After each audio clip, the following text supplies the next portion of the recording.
यशया अध्याय 54. मूल न झालेल्या वंध्ये आनंदाने गजर कर. ज्या तुला प्रसूती वेदना माहीत नाहीत, ती तू आनंदाने जयघोष कर. आनंदाची आरोळी मार. कारण विवाहित स्त्रीच्या मुलांपेक्षा सोडलेलीची मुले पुष्कळ आहेत, असे परमेश्वर म्हणतो. आपल्या डेऱ्यांची जागा वाढीव. आपल्या राहुट्यांच्या कणाथी पसरू दे. अटकाव करू नको. आपल्या दोऱ्या लांब कर. मेखा पक्क्या ठोक.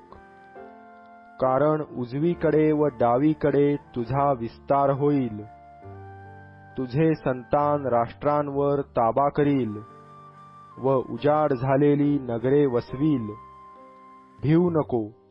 तू लज्जित होणार नाहीस. घाबरू नको. तू फजित होणार नाहीस. तुझ्या तारुण्यातील अप्रतिष्ठेचा तुला विसर पडेल. तुला आपल्या वैधव्याच्या बट्ट्याचे स्मरण यापुढे होणार नाही. कारण तुझा निर्माणकर्ता तुझा पती आहे. सेनाधीश परमेश्वर हे त्याचे नाम. इस्रायलाचा पवित्र प्रभू तुझा उद्धारकर्ता आहे. त्याला सर्व पृथ्वीचा देव म्हणतात. सोडिलेल्या व दुःखित मनाच्या स्त्रीप्रमाणे तुला परमेश्वर बोलावित आहे. तरुणपणी टाकलेल्या स्त्रीप्रमाणे तुला परमेश्वर बोलावित आहे, असे तुझा देव म्हणतो. केवळ क्षणभर मी तुला सोडिले, तरी मोठ्या करुणेने मी तुला जवळ करीन. रागाच्या आवेशात मी आपले तोंड तुझपासून क्षणभर लपविले, पण मी तुझवर दया करीन. तुझवर मी सर्वकाळ प्रसन्न राहीन, असे तुझा उद्धारकर्ता परमेश्वर म्हणतो. नोहाच्या जलप्रलयाप्रमाणे हे मी लेखितो.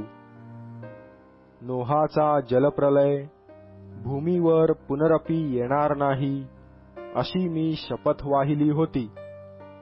त्याप्रमाणे तुझवर कोप करणार नाही, तुला दटाविणार नाही, अशी शपथ मी वाहिली आहे. कारण पर्वत दृष्टीआड होतील, टेकड्या ढळतील, परंतु माझी तुझवरची दया ढळणार नाही. माझा शांतीचा करार हलणार नाही, असे तुझवर करुणा करणारा परमेश्वर म्हणतो. आगे पिडलेले, वादळांनी त्रस्त झालेले, सांत्वन न पावलेले, मी तुझे पाषाण सुरम्य प्रकारे बसवीन आणि नीलमण्यांनी तुझा पाया घालीन.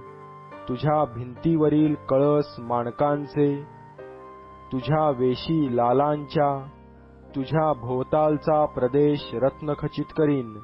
तुझी सर्व मुले परमेश्वरापासून शिक्षण पावतील. तुझ्या मुलांना मोठी शांती प्राप्त होईल. धार्मिकतेने तू खंबीर होशील. जाचापासून दूर राहशील, का की तुला भीतीच उरणार नाही. तू धाकापासून दूर राहशील, तो तुझजवळ येणार नाही. पहा, तुझवर गर्दी झाली, ती मजकडून झाली नाही. तुझ्यावर कोण गर्दी करीतो? जो करील तो तुझमुळे पडेल. पहा, लोहार विस्तव फुंकून आपल्या कामाला पाहिजे तसे हत्यार घडितो. त्याला मी उत्पन्न केले आहे. विध्वंस करण्यासाठी विध्वंसकही मी उत्पन्न केला आहे. तुझ्यावर चालविण्याकरिता घडिलेले कोणतेही हत्यार तुझवर चालणार नाही. तुझवर आरोप ठेवणाऱ्या सर्व जिव्हांना तू दोषी ठरविशील. परमेश्वराच्या सेवकांचे हेच वतन आहे.